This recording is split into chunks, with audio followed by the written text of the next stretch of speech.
everyone, Jessica here from JWalker Dog and Pet Intel, and I'm going to show you how to properly fit a JWalker dog harness onto a dog.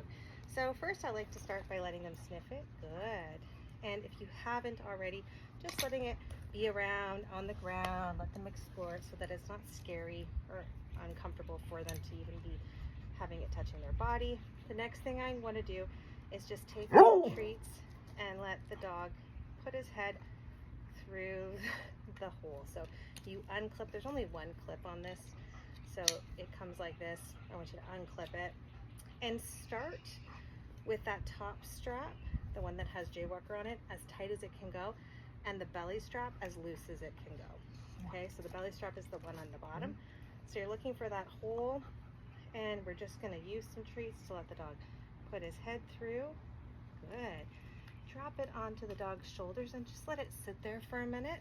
And oftentimes what I'll do is take some treats into small pieces, put them on the ground here, and then come to the side of the dog, reach around and grab that strap, and then clip it. There we go. I'll show you how that looks from the other side. This way, Kunha. Good. So I'm going to drop those treats onto the ground and see that strap just came over and clips here on the side. Good boy. Now sometimes it won't clip because it's not properly fit, in which case I suggest you unclip the whole thing and take it off the dog's head. Make those adjustments that you would need to. In this case I see I'm going to need to tighten the belly strap a little bit. Top strap is already as tight as it can go. I'm tightening the belly strap a little bit. Again, I'm going to let him sniff the treats, let him put his head through the harness. There we go.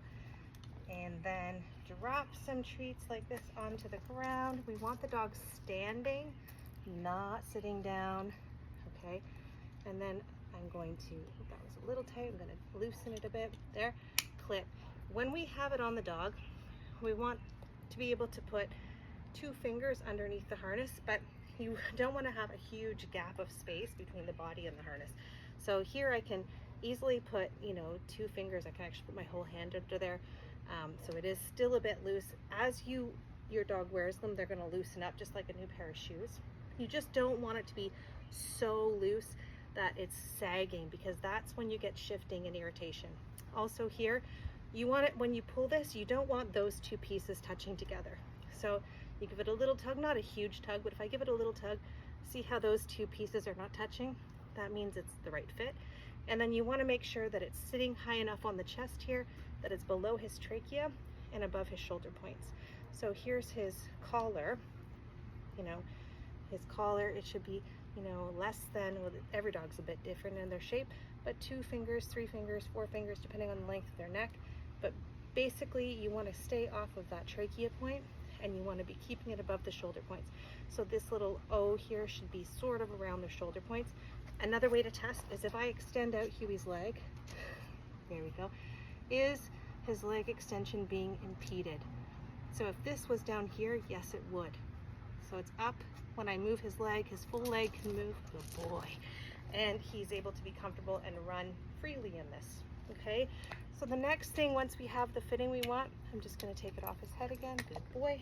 And if you have the first version of the 2.0 with the silky webbing on the top, now what I want you to do is to find those adjustment points.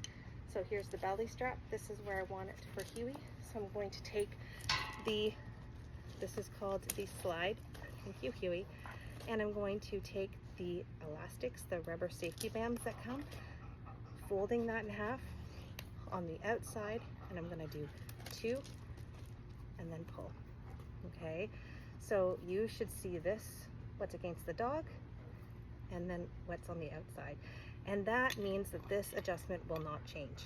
Okay, so we're going to do that on this strap. We're going to do that on the top strap, which has the silky webbing on it, and we can do it on the chest strap as well.